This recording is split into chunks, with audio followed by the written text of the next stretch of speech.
Barney and Clyde, fortnightly and forthrightly. Fortnightly and forthrightly. I like that. It's Saturday, April 20th, 2019. You're with Barney and Clyde, and we're back at the bar. You bet. Welcome back to the bar.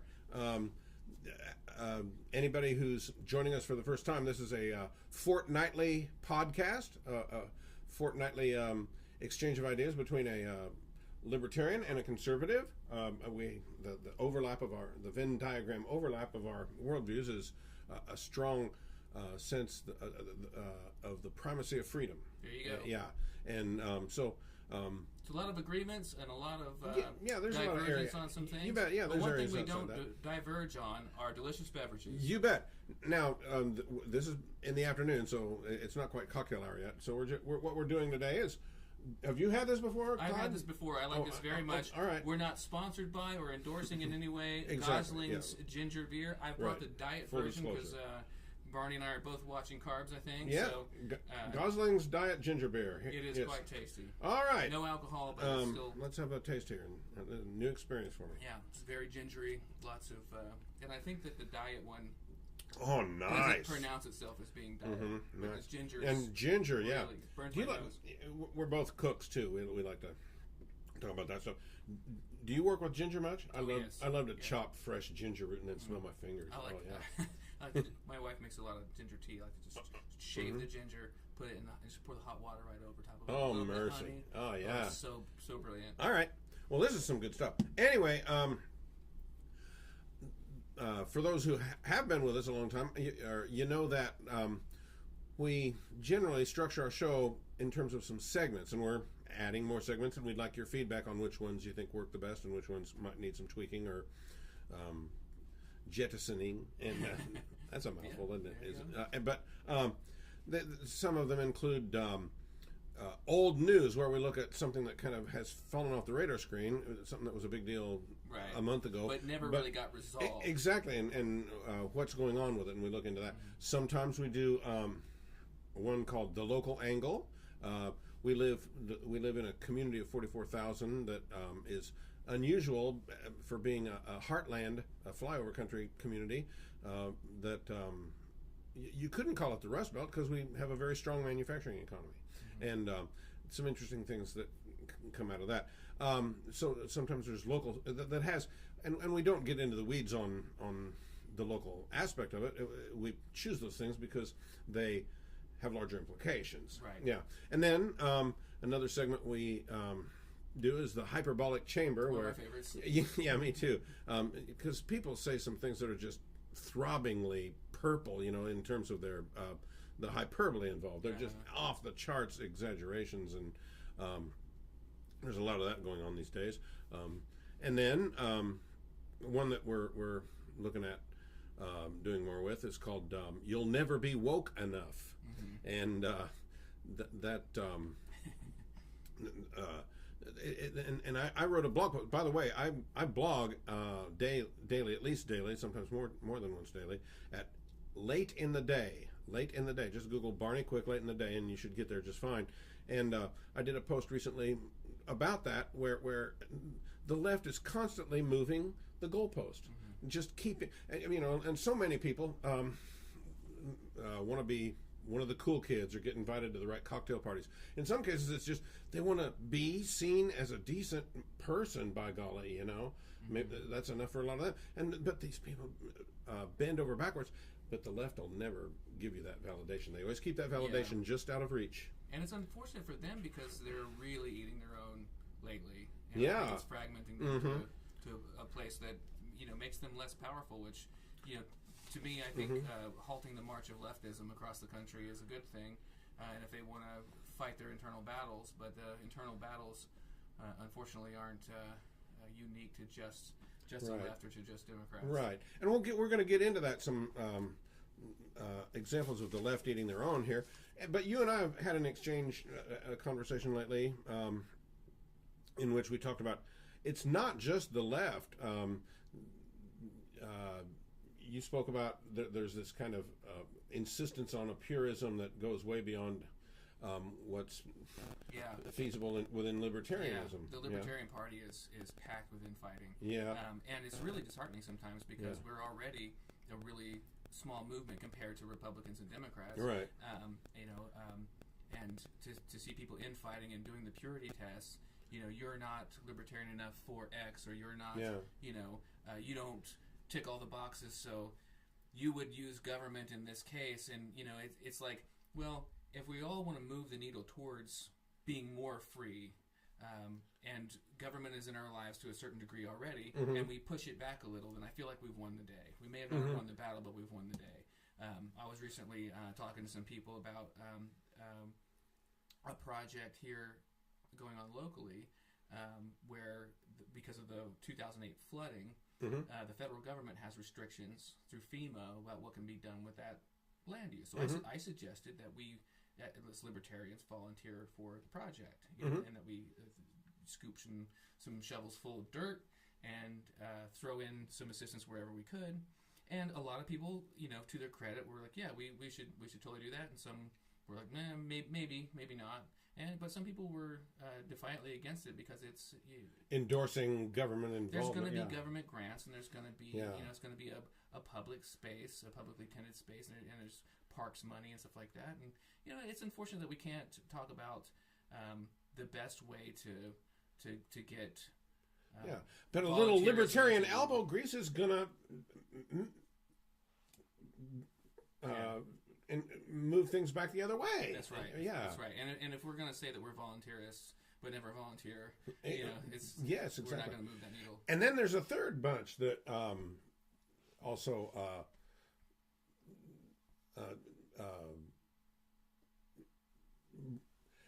falls into this first category, this first point that we're going to do today, which is tribalism everywhere. I mean, these insistences on purity, and that's the Trumpists. And I am a conservative of the my pedigree. I feel is pretty close to impeccable. My heroes are Edmund Burke and Barry Goldwater. Yeah, well, even further back, the guys we've talked about before, Frederick Bastiat, and now you're talking. Yeah, Adam Smith, and on up through Max Weber and James Madison. James Madison, and on into the 20th century, Richard M. Weaver, the guy who wrote Ideas Have Consequences, and then on up through, of course, William Buckley and the original editorial staff at National Review, and the great Ronald Reagan and all that good stuff. But I find a great number of things about Donald Trump really objectionable. And I reserve the right to continue to assert that. But there are Trumpists who will say, hey, you can't be airing our dirty laundry like that. You give succor to the enemy that is the left and the whole binary choice thing. Bet you voted for Hillary, and no, I didn't, and I'm not sure what I'm going to do in 2020, but I reserve the right to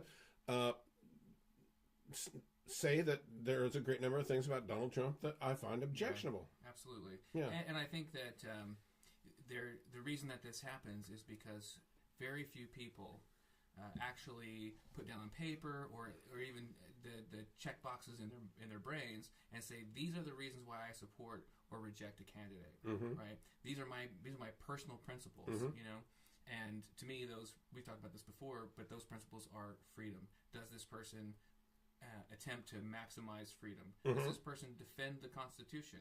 Does this person get us involved in, for me, does this person get us involved in overseas entanglements that are counterproductive and dangerous? Those are the kinds of things I want to see change. In the world, and a president needs to embody those things. And when I saw Trump was running, I from his rhetoric, I knew immediately that this person's not going to defend these things. His first 2 years in office, he did defend some of those things. He did start backing us out of Syria and things like that. And I started to change my mind and warm to that. And now he's back into supporting the genocide that's going on in Yemen and pushing less and less economic freedom and more subsidies and more tariffs. And I'm starting to cool again. I know. And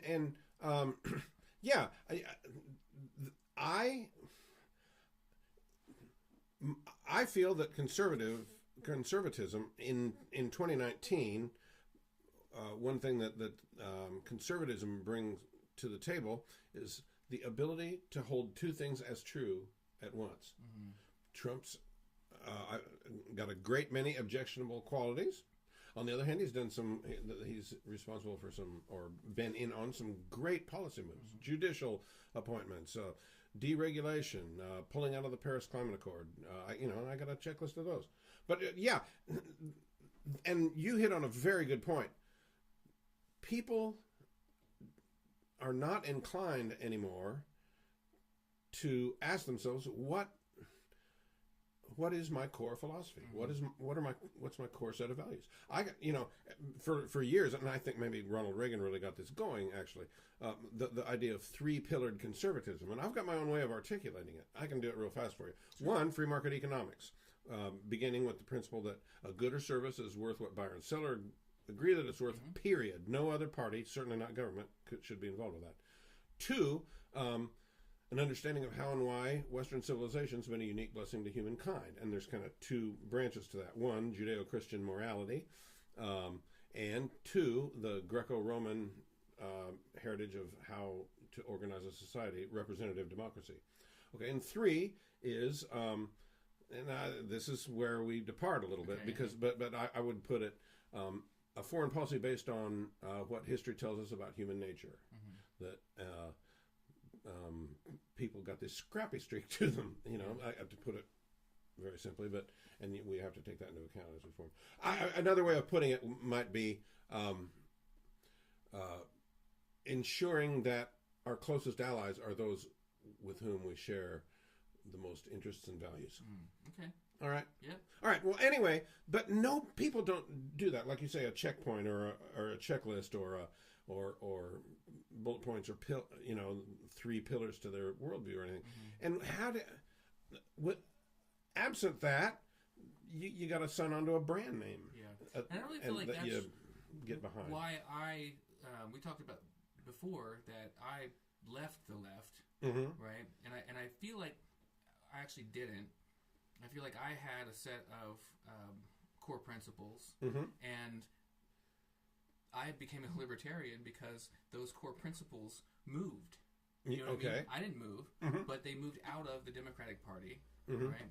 And Libertarian Party's not perfect, but and I've evolved on some things, especially in in economic freedom. Mm-hmm. But I feel like the core principles that I held, which was maximizing individual freedom, the center of freedom being the individual and the individual sovereign mm-hmm. above the state, and that's it. Yeah, and so this tribalism everywhere. The first point that we're exploring today. There's a number of examples of it you could bring up that would fit in any of our segments that we do. You might think of these segments, the way we're approaching it today, as tags. If we were doing posts about these things in a blog, those would be the tags, the segments into which for which they'd qualify. Yeah. But tribalism, the Mueller report's release is a great example that everybody had a hot take right away. Yep. The Trumpists he's completely exonerated. End of story. Right. The folks like me were, what it shows is that he's a very wobbly, inconsistent man of low character. The leftists were, the Adam Schiff types are all, we still don't know anything, and there must be more investigating. He's 100% guilty, and this proves that he's also been able to permeate, I don't know, whatever deep state to keep the real truth from coming out. Right. So, and there's nothing that happens anymore where people don't chime in with their hot take, and they're so predictable. You can, somebody like AOC or Adam Schiff or a Trumpist, like Wayne Allen Root or Bill Mitchell or Sean Hannity or somebody, I knew they were going to say that. I knew they were going to say that. It's like that, don't you think? Yeah, I absolutely do. Yeah. And I think that like we were saying before, it's changed a little bit because it's getting personal. Yes. And the individuals are starting to get pointed out. Yeah. and I think that's. Is this a good time then maybe to talk about Mayor Pete? And, I think it is. And the governor. Yeah. The vice president now. Yeah. Yeah. So again, the intersectionality of our different segments. Our local intersectionality always hit, we're intersectional here at Barney and Clyde. Yeah. So yeah, go ahead. So this segment can be national news, but it can also be the local beat because Mike Pence is from our hometown, Columbus, Indiana. Yeah. He served as our state senator. Mm-hmm. He served as our Indiana governor. So we're he was in the federal House of Representatives. Oh, I'm sorry, my apologies. Right, yeah. So we have a lot of familiarity with Mr. Pence. Oh yes. Have I ever told you the story? This is I don't. You mind if I share a personal anecdote? Mike, I had one-on-one lunch with Mike Pence years ago. In the early 1990s, I was casting about for a place to land occupationally, and I worked the angles of some. There were connections. I'd met him before. I was in Boy Scouts with his brother. His wife, or his mother, used to get her hair done by my wife. My wife's a hairstylist. Okay. I worked a bunch of the angles. At the time he was president of a statewide think tank called the Indiana Policy Review, and I said I'd like to pick your brain about some opportunities, and so he took me out to lunch at Acapulco Joe's in downtown Indy, and he came up with there's a little publishing house. I don't know if you've heard of them, the Liberty Press up in Indianapolis. They make handsomely bound editions of the great works of human liberty by John Stuart Mill and Herbert Spencer and Bastiat and and all our heroes and von Mises and all that good stuff. And he says, actually, I believe I've heard that they have a need for an editor. And so I got an interview, and I was one of 2 finalists for the position, but they gave it to somebody with a little more of an academic background. That's unfortunate. Yeah. But Mike Pence helped me get a job interview. That's really, really cool. Yeah. And anyway. I fixed his daughter's computer once. Really? Okay. Yeah. See, I mean, that's the kind of thing. You're going to have those connections in a city of 44,000. The transaction was really basic, and I only spoke to him on the phone, but for 10 seconds, he was very cordial. And, that's the extent of my experience. Okay. But anyway, and the last public comment Mike Pence has ever uttered regarding Buttigieg was in 2015 when they were both public officials in Indiana. Mayor Pete was mayor of South Bend, and Pence was governor here. And he said, I hold Mayor Buttigieg in the highest personal regard. I see him as a dedicated public servant and a patriot. That's the last public utterance he's had about Buttigieg. And Buttigieg just recently decides to go into the whole business about if he wants to talk about whether I was born this way, he needs to take it up with my creator. And all this stuff that which I get Mayor Pete's take on that. I think it's a valid point, but he calls out the Mike Pences of the world. And it's like you don't need to drag names into it. Exactly. Or he was on some late night talk show where he said, when you deal with Mike Pence personally, he's very cordial. He's in fact, he's got kind of a gentle demeanor. But the guy's a fanatic. Why did you have to go there? Yeah. Make it personal. Okay, how's he a fanatic? I would like to ask because the left is asking for all these different boundaries and ways in which we need to respect people, especially women and things like that. And Pence, because he's a conservative, because he's very conservative, he has his doesn't spend time alone with women who aren't his wife kind of thing. Mm-hmm. Now, you might say, okay, maybe that's a little weird. Maybe that's a little over the top or whatever. Maybe it is. I'm not one to say, but it's also clear that he's not, doing the things that they think are disrespectful or put down women or those kinds of things. So rather than take the list of things and say these are the good things about Mike Pence, these are the bad things about Mike Pence, and then weighing them out. You know what I mean? They just take the everything that they don't like about him, and that's all that they're going to weigh and evaluate. And let us once again assert that, and I think I basically really, even though I'm a Christian, I come at this from a libertarian standpoint. The libertarian streak in me. When he signed that religious liberty law, the basis of the law was protecting people against government making them conduct business in violation of their faith. Yeah. That's it. And, we've also discussed before the free market aspect of it. The gay couple goes in the bakery shop, and the guy says, "I'm sorry, you need anything else? I can do that for you, but a wedding cake, I just can't." Go down the street there's a baker that's happy to take your business. Yeah. I always win-win. Everybody could. I really got people a lot of times when the gay cake thing was really this is good old news segment. Yeah. But when the gay cake thing was really the top of the news cycle, I would just ask, would it be okay for someone to open a gay-only bakehouse? Could I open a business and only serve gay weddings? Yeah. And everyone was like, you know what I mean? And the principle of the thing, the emotion entered the conversation immediately. Yeah. Oh, you're discriminating.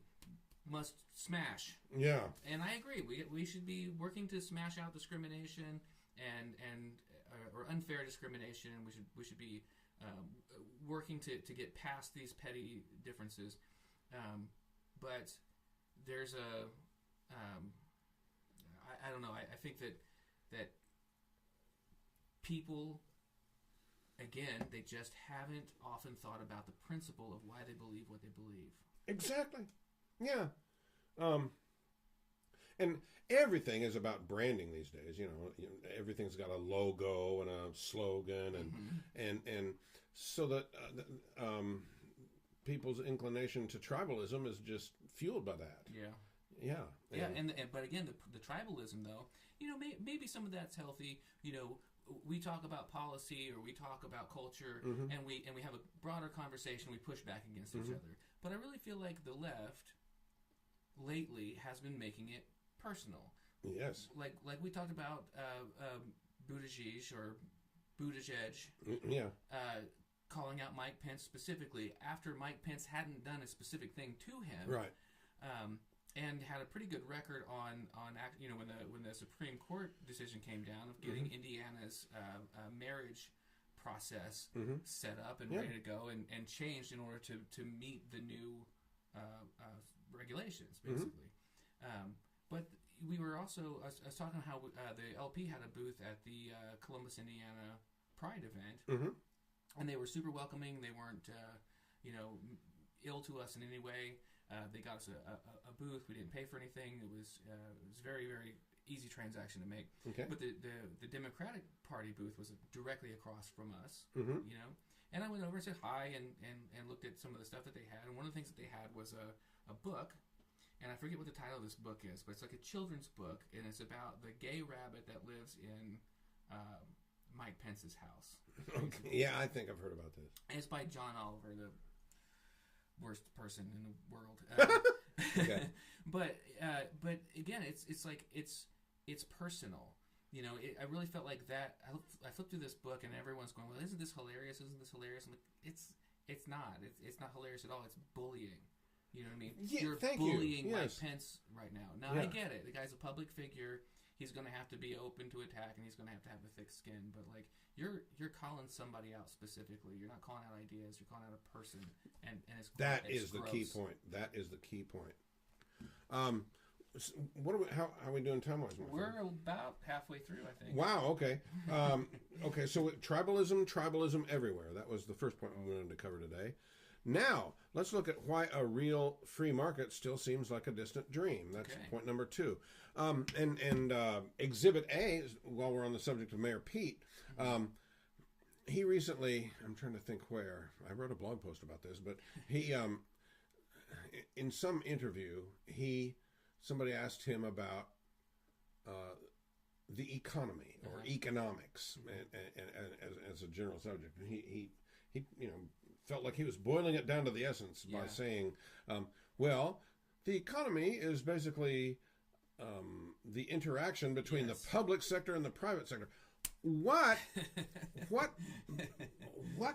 made that be the first way of looking at it to pop into his head. That's the definition of the economy? Yeah. I mean, and the blog post I wrote about it, I went into this, and the public sector is supposed to be very, very minuscule within the overall scope, the overall pie, if you will, of the economy. I mean, the economy is mainly about free individuals thinking of cool stuff they'd like to sell their fellow human beings. Right. You know, and it's meeting about each other's needs. Exactly. As a cooperative society. Agreeing. Yeah, it's about millions of little transactions where two parties, either individuals or organizations, agree on the price of a good or service. I like to call that the billions of very visible hands moving the economy. Yeah.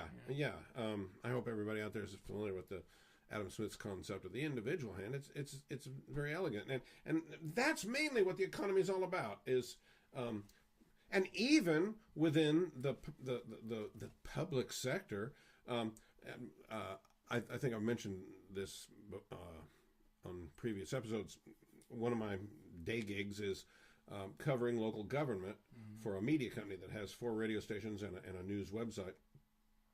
And I know from sitting in on county commissioners meetings and Board of Public Works and city council and all that good stuff, a lot of what occupies their time in these meetings is approving contracts with private organizations to do stuff like pave roads or supply drug testing kits for community corrections or provide drainage tile or whatever. But government doesn't make these things. Right. It contracts with companies that thought it would be fun and profitable to make these things. Yeah, precisely, but also when those things become unsustainable themselves, when the private sector becomes unsustainable or has imperfections, it always seems to be it always winds up that the government has to swoop in or thinks they have to swoop in and solve that problem. Yeah, because absorb the toxic the private entity involved is too big to fail. So, whether it's a bank or a car company or whatever. Or a shopping mall. There you go. Which, let's segue into that little matter. One of the things I've been covering recently, like a lot of communities across the United States, we had a shopping mall built in the 1980s that slowly, but started dying on the vine, and then it was basically completely failed. There were about 5. There were 2 restaurants, a sporting goods store, and Bath and Body Works in there. But for the most part, it was like a ghost town. You could fire a gun from one to the other and not hit anything, and it echoed when you'd walk through the place because it was so empty. So our city government and our local nonprofit regional hospital and our parks department formed a corporation to buy it from the last owner was a East Coast based investment company, I think, some kind of investment company, and they wanted it taken off their hands, and there's a lot of argument about whether we paid too much and all that good stuff. That's not my main point.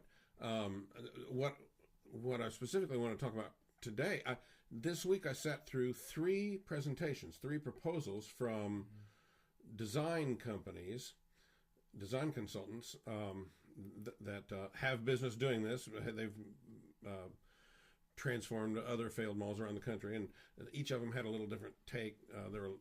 I heard a lot of things repeated in all 3 presentations, but they all gave their pitch, their dog and pony show, to the design committee of the corporation on why it would be good to hire them.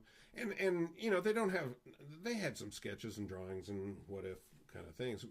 Nothing real hard and fast, because the first thing, if they got hired to do, would be to focus groups and all that good stuff, and so nothing super hard and fast. But when it came to talking about financing, if you hire us and once everything's in place on what we're going to do, we can help you think of financing sources. And the one that I liked the best was generating revenue from activities there at that building, whatever it turns out to be. And one, I kind of was impressed. I say, well, you still got some tenants in here. You could start doing some meaningful revenue generating things even as the transformation is going on. That's nice and everything. But they all three of them mentioned government subsidies and grants. Yeah. And now that's back to my first principle of free market economics. A good or a service is what two parties agree that it is worth. Period. And you bring government in, you're going to distort the market value. I believe that's true. Of whatever they do to that mall. And again, it's something we were talking about previously, not off air. I think we call it air. But one of the great things about capitalism is the simple fact that not that it's perfect, not that it solves every problem, not that every business does everything better than the post office or whatever. Yeah. You know, it doesn't. Yeah. I've worked for tons of businesses. I've done several endeavors. Mm-hmm. Business often fails. Yeah. It probably fails more than it succeeds. But when it does, the public isn't on the hook to cover the costs. Right. And that's the beauty of it. A certain group of people who put their capital at risk. That's right. Shareholders, if you will, stakeholders. Who took the risk. Yeah. Right. The people who took the risk and the people who executed the actions that either led to the success or the failure reap the benefits of the success or bear the brunt of the failure.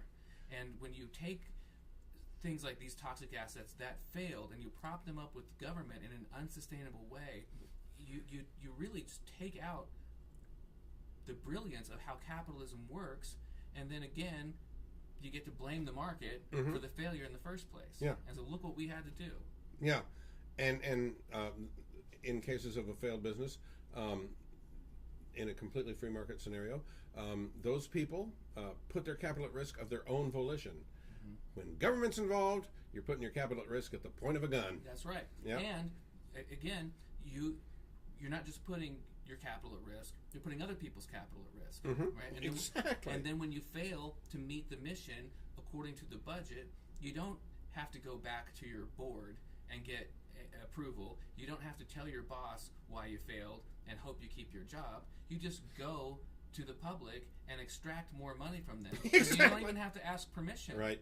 You may have to ask permission to the city council, you know what I mean, or right. something like that, but you're not asking permission to the people whose money you're actually taking. Mm-hmm. And when you're talking about federal dollars, as Clyde said earlier, we're here in central Indiana. You're asking people in Hawaii and Montana and Arizona and Alabama to kick in to this mall here in central Indiana. That's right. Yeah. Yep. And I don't know if there's any federal dollars going to our mall specifically, but not right now. But that was dangled out there as something you folks ought to consider. by all three of these bidders on the design work. Yeah. I just want to say, if there's any way you could possibly make a mall worse, let's get the government involved. Yes. Yeah. Mm-hmm. But go ahead. Yeah. Sorry. Way to make it succeed is bring in Chick-fil-A. Anyway. All right. Everybody loves Chick-fil-A. Just bring in any store that people want to go to, and then don't charge them an arm and a leg. Yeah. Okay. About time maybe to go to point number 3. Yeah, let's go. And point number 3 is going to bring in it will qualify for such segments that we usually do as hyperbolic chamber and old news and some things like that. And it is the death rattle of both journalism and education. So eloquently put. Yeah. And let's start with the tax cuts. You and I were discussing off air. We both recently filed our taxes and found out what we were going to owe. Mm-hmm. Much less than previous years. Yeah, for me it was better.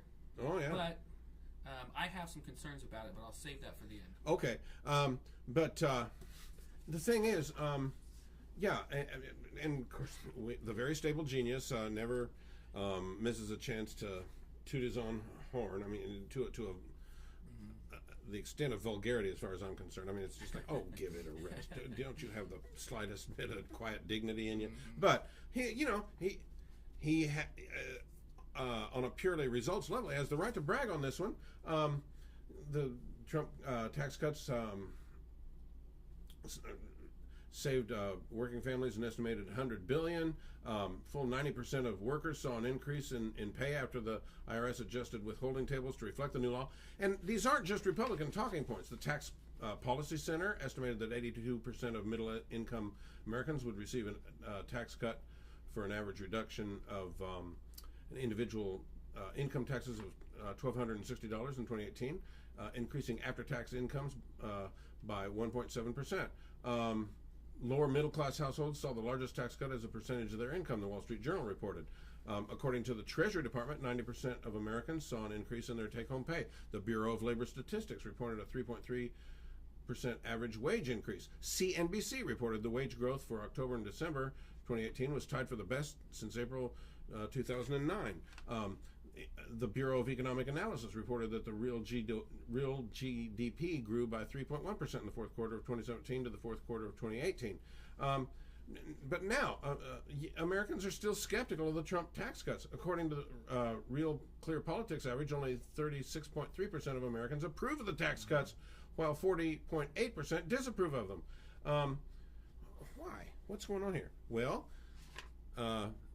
our mainstream media had a vested interest in skewing the story. Matthew Iglesias, a liberal writer at the American Prospect, The Atlantic, Slate, and he's also a co-founder and editor at Vox, bragged about orchestrating this misinformation campaign.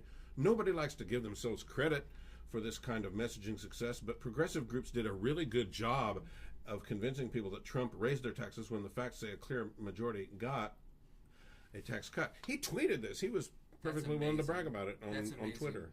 From the horse's mouth, I spread this misinformation, and it was a successful campaign. You bet. That's incredible. I know. Yeah.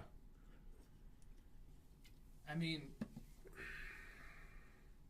I don't know what to say about that. I know, like, it's so a journalist who said we clearly distorted the truth. Yeah. In order to push a political agenda, and we were markedly successful, and we're proud of ourselves. Yeah. I mean, like, that's disgusting. I want to vomit in my mouth. I know. Hearing that. You bet. And Slate, he said he writes for Slate also. Slate, I mean, it's a very leftist outfit. We've talked about this before. Right. But, like, I've read a couple articles of theirs lately that were pulling more to the center, and I was really getting hopeful that was the case. That was going to continue to be a trend. And so far it really hasn't been a trend. But stuff like this just makes me wonder if there's any credibility whatsoever. Yeah. Okay, so that's a recent. Oh, go ahead. I do want to touch on one thing about the tax cuts. Oh, sure. So like you said, the tax cuts are putting more money back where it belongs with the people who earned it. That seems to be the truth. Now, there are certainly, under every tax code change, there are people who are going to lose, right? Some people, I'm sure you can find the examples of people who are going to do worse, pay more, not get as much back, that kind of thing. But I think that the real tax is spending. The real tax is inflation. Yeah. Because we're going to pay that. We're going to pay that. It's going to catch up to us. So the debt, the deficit, and inflation are the real tax. The devaluing of our money, we're going to pay for that. I don't know if it balances out to we're doing better because of the tax cuts or worse. But I can tell you for sure that the deficit and the spending and the inflation is not considered in the numbers. Yeah, and nobody in Congress has the spine to directly address the core issues there, and the very stable genius doesn't even comprehend it. So yeah. I mean, he really doesn't. He's so without a core set of principles. He's so completely ideologically rudderless. It's just like the people on the other side that are promoting UBI. It's one-stage thinking, as Dr. Thomas Sowell would have said. The one-stage thinking of, when I pull this economic lever, I'll get the result that I want. But they don't think about the other things that come down the line. Yeah. Every economic lever pull is a chain reaction, not an isolated event. Yeah. So. Well, we got time to touch on the education. Yeah, let's go. The death rattle of education. And this is one you could do an entire show on, or an entire series of shows on. There are organizations such as the Foundation for Individual Rights in Education, FIRE, and others like it that monitor this stuff, and their websites are just full of current examples on any given day. But here's a couple that I just okay. There was a professor at Sarah Lawrence College, a politics professor named Samuel Abrams, and in October of last year, he published an op-ed in the New York Times called "Think Professors Are Liberal? Try School Administrators," in which he outlined and gave very concrete and compelling examples of why administrations are even more liberal than faculties at most colleges and universities. As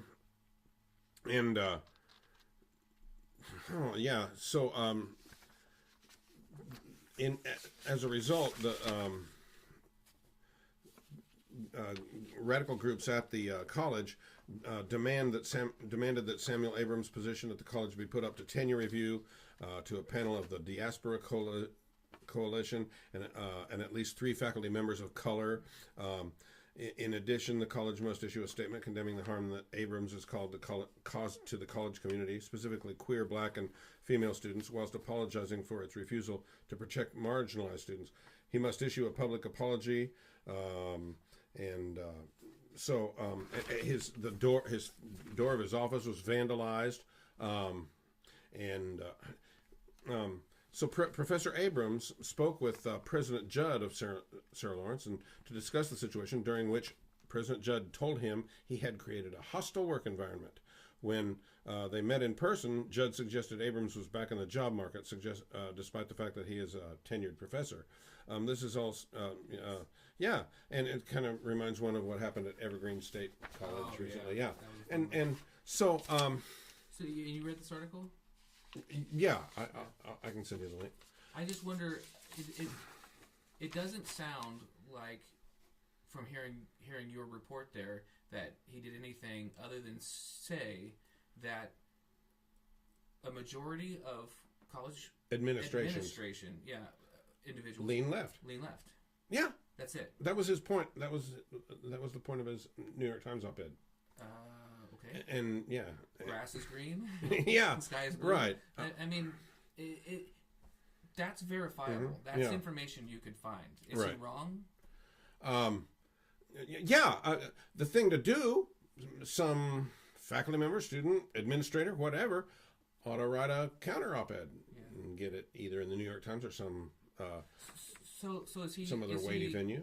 So he's clearly in trouble for being not liberal himself, whether he's a conservative or whatever. It would appear he is. so. Yeah. He's saying that he's in trouble because